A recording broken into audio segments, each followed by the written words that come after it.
Our weekly series, Vietnam Reflections, continues tonight with the story of Tom Ace Hanses. His nickname was the result of being involved in the sport of high school wrestling. We're going to tell you about that. He also aced his military service, arriving in Vietnam in 1968 and specializing in intelligence and interrogation. He comes from a big military family. His dad and uncles all served and are war heroes. His tour of duty lasted 12 months. He saw enough, though, to last a lifetime. The story of Tom Ace Hanses tonight on Erie News Now at 6. All right, Eva, what are you working on first of all for Erie News Now at 5:30? Mike, developing news coming up in the next half hour as Mill Creek police have charged 5 more people in the mall fight that ended in gunfire on Sunday. We'll have the latest for you coming up. Plus, more than 150 high school students are coming off an up-close and personal tour of how government works. We're finding out more about what they toured today for their youth civic leadership lesson. And we also find out the special recognition that nurses at AHN St. Vincent have tonight, one that prompted a celebration. That's part of what's ahead on Erie News Now at 5:30.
I might put that on my reel. Absolutely there, Bob.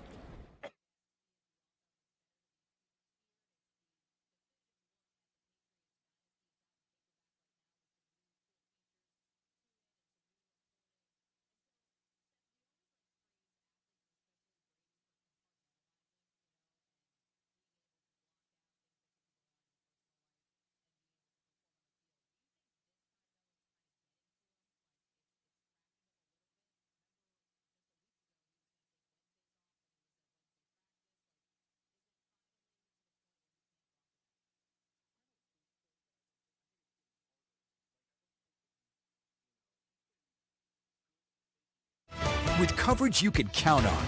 Welcome to Erie News Now at 5:30. Good evening, everyone. I'm Eva Mastromattio. Ethan Kibbe is on the road. We will talk with him shortly. You're watching Erie News Now at 5:30. We start first, though, with developing news tonight as police connect 5 more people to the weekend gunfire at the Mill Creek Mall, and they are all juveniles. 3 of the 5 are in juvenile detention tonight ahead of a court hearing scheduled for them tomorrow morning at the Erie County Courthouse. Township police say they range in age from 15 to 17 years old and were involved with the fight Sunday at the Mill Creek Mall. Among the charges they face, assault and disorderly conduct. And it comes after 18-year-old James Troop III was arrested earlier this week on similar charges. It is in connection to that fight at the mall about Sunday, 4 p.m. that ended in a single gunshot into the ceiling at the food court. Mill Creek police say no one was hit by the bullet, but there was some blood from the fight, with one of the juveniles involved suffering facial injuries in that altercation. All right, the game that Steelers and Browns fans have been waiting for this season is tonight. The teams will be facing off. Our Ethan Kibbe is joining us live from Cleveland with some fan reaction. Ethan, I know you're a Browns fan and you're happy to be there, but man, the weather is really playing a part in the game that's ahead. And talk a little bit about you being outside there and what it means for fans walking in. Eva, I'll gladly talk about me being outside. I'm cold and I'm wet, and that's Cleveland weather. That's just how this works. Things are marginally better than they were last half hour. At least the heavens have closed for now, so everybody's just thoroughly soaked ahead of this matchup, but you wouldn't want it any other way. That's how AFC North football works. Sunshine and happiness just doesn't work in this division, especially when it's Brown Steelers, and that's what fans we talked to today said. This is what you want. Kind of a dreary, nasty night for two teams to just go at each other and try to establish some dominance on the gridiron. We talked to members of both fan bases. They say they're thrilled for the night, and they say as much as they hate each other once they're in there, out in the parking lot, it's all about having a good time together. Well, I'll be 70 and I keep coming back. I love it. I just love it. I love the football. I love the tailgating. I like the fans. We just like coming down here on Sunday. What do you think about the Steelers? No comment.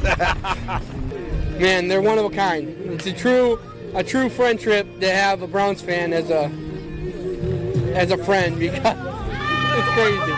It's fun. I love it. I love it.